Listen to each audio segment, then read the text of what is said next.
వేడున్నది 20 డిగ్రీలు వచ్చిందట ఎండలు. చెమటలు చూసేదైతే 100 గ్రామ్స్ కొంచెం బక్కనగా. హాయ్ అండి, ఎలా ఉన్నారు? అందరూ బాగున్నారా? సో నా వీడియోస్ లాంగ్ వీడియోస్ వచ్చేసి చాలా రోజులు అవుతుంది అండ్ షార్ట్స్ కూడా వాయిస్ ఇవ్వట్లేదు నేను. దానికి ఒక రీజన్ ఉంది. మా పిల్లలకి సమ్మర్ హాలిడేస్ స్టార్ట్ అయినాయి. ఇక్కడ స్టార్ట్ అయ్యి 20 days దాకా లాంగ్ వీడియో చేసే అంత టైం కూడా ఉండట్లేదు. వేసుకోవడమే సరిపోతుంది. సరే ఎందుకని నేను చిన్న బ్రేక్ ఇచ్చి షార్ట్స్ మాత్రం కన్సిస్టెంట్గా వెళ్తూనే ఉన్నా. రోజు సాంగ్స్ యాడ్ చేస్తాను. వాయిస్ ఓవర్ వేయడానికి కూడా టైం లేదు. చూడండి పక్కనే ఎయిర్పోర్ట్ ఉన్నది, ఫ్లైట్ సౌండ్ వస్తూనే ఉంటుంది, డిస్టర్బెన్స్. సో ఇవాళ నేనైతే శ్రావణ మాసం దగ్గరకు వచ్చింది కదా, ఇంకా ఫ్రైడే నుంచి స్టార్ట్ అవుతుంది కదా. సో వరలక్ష్మి వ్రతం స్పెషల్, శ్రావణ మాసం స్పెషల్, కృష్ణాష్టమి, తర్వాత అన్ని పండుగలే, రాఖీ పౌర్ణమి. సో ప్రసాదాలు నైవేద్యాలు సిరీస్ లాగా చేద్దాం అనుకుంటాను. సో ఇవాళ నేను ఎందుకు స్టార్ట్ చేయొద్దు అనేసి, నాకు కూడా వరలక్ష్మి వ్రతం ఉంది. సో ఫస్ట్ మనం పరమాన్నం తోటి ఇవాళనైతే చేసేద్దాం. నేను పెద్ద షెఫ్నేం కాదు, నా స్టైల్లో నేను ఇట్లా సింపుల్గా, నాకు ఇక్కడ దొరికే దుబాయ్లో మన ఇండియన్ ఐటమ్స్ దొరుకునే కొంచెం కష్టము. అట్లాంటిది నేను దొరికిన వాటితోటి నేను సింపుల్గా ఎట్లా చేసుకుంటానో నేను ఇప్పుడు మీకు చూపిస్తాను. ఓకేనా? వీడియో నచ్చినట్లయితే please like, share and subscribe చేసుకోండి. సో ఏం లేదండి, ఇప్పుడు నేను ఇక్కడ 1/4 కప్పు వరకు వైట్ రైస్ తీసుకున్నా. మాది సోనా మసూరి బియ్యము, సోనా మసూరి రైస్ని తీసుకున్నా. తర్వాత ఈ ఫుల్ కప్పు వరకు నిండేదాకా 1/4 కప్పు తీసుకొని దాంట్లో పావు వంతు పెసరపప్పు యాడ్ చేసుకున్నా. మీకు వీలుంటే పెసరపప్పును కొంచెం వేయించుకోండి దోరగా. సో నేనైతే డైరెక్ట్ చేస్తున్నా. సో దాన్ని ఇప్పుడు మనం వాష్ చేస్తాం. సో ఇప్పుడు నేనైతే వాష్ చేసుకుంటాను. మంచిగా నీట్గా కుక్కర్ యూజ్ చేస్తాను నేను. కుక్కర్లో వాష్ చేసుకుంటాను. సో ఇప్పుడు వాష్ చేసుకున్న తర్వాత వాటర్ అంతా తీసేసుకొని ఈ కప్పుతోటి మనం తీసుకున్నాం కదా పెసరపప్పు అండ్ రైస్, సేమ్ ఇదే కప్పుతోటి నేను 2 cups వాటర్ వేస్తాను.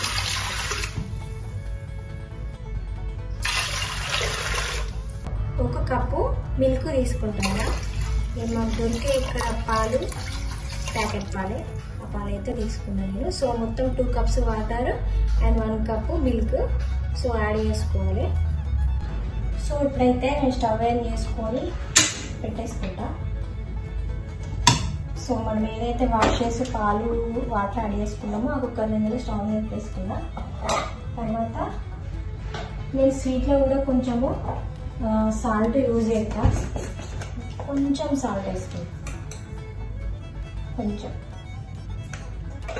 ఇప్పుడు ఏం లేదు, 3 విజిల్స్ వచ్చేంత వరకు మీడియం ఫ్లేమ్లో పెట్టుకొని 3 విజిల్స్ వచ్చేంత వరకు వెయిట్ చేయాలి.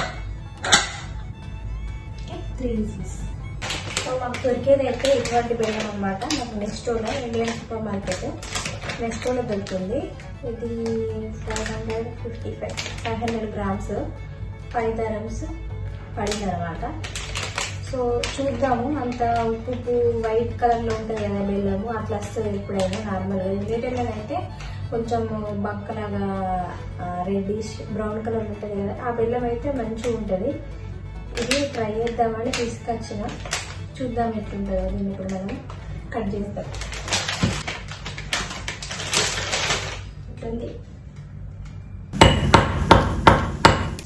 ఫుల్ వేడున్నది కిచెన్లో. మొన్ననైతే 60 degrees వచ్చిందట ఎండలు.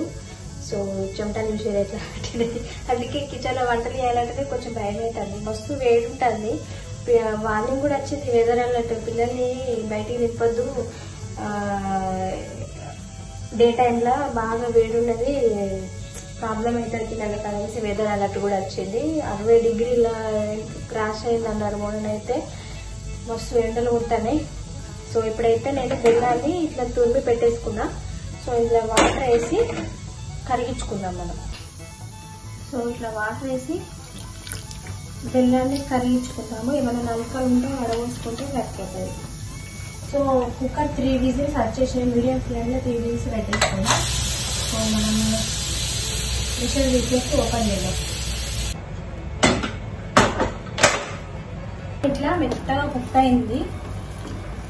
సో ఇట్లా మెత్తగా కుక్ కావాలి. ఇప్పుడు మనం బెల్లం వాటర్ వేసిన తర్వాత ఇది కొంచెం మెత్తగా సాఫ్ట్గా అయిపోతుంది అనమాట. ఈ పలుకులు కూడా విరిగిపోయి మెత్తగా అయిపోతుంది.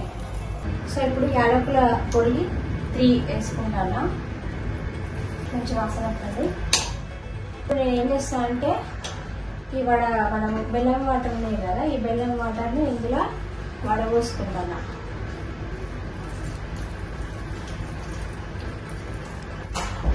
ఏమన్నా నలుకలు ఉంటే పోతాయండి. సో ఇప్పుడు నేను ఒక బౌల్ తీసుకొని నెయ్యి వేసుకుంటాను. సో ఇప్పుడు నా దగ్గర ఉన్న డ్రై ఫ్రూట్స్ని అయితే వేసేసుకొని వేయించుకోవాలి. ఇప్పుడు డ్రై ఫ్రూట్స్ అయితే వేగిపోయినాయి కదా, సో నేను ఏం చేస్తానంటే దీన్ని కుక్కర్లో వేసే బదులు సో మన పరమాన్నం అది ఉంది కదా, పాలు పోసి వేసుకొని దాన్ని ఇందులో వేసేస్తాను. రైస్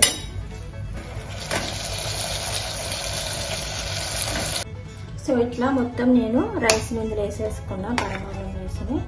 సో ఇప్పుడు నెయ్యి దీనికి కొంచెం పట్టుకోవాలంటే ఒక 5 minutes మనము దీన్ని సిమ్లో పెట్టి కుక్ చేసుకుంటే మంచి ఫ్లేవర్ ఉంటుంది. సో ఇంతే అండి, సింపుల్గా నేనైతే ఎవ్రీ ఇయర్ ఇట్లా చేసుకుంటా. మా సైడ్ అయితే దీన్ని బెల్లపాశం అంటాము, పరమాన్నం కూడా అంటాము. సో ఇట్లా నేను సింపుల్గా కుక్కర్లో వేసుకుంటే మనకి ఈజీ ఉంటుంది. వంట వచ్చిన దానిపైన సింపుల్గా వేసేసుకోవచ్చు, టైం కూడా తక్కువ పడుతుంది. సో వీడియో నచ్చినట్లయితే please like, share and subscribe చేసుకోండి. Thanks for watching. బాయ్.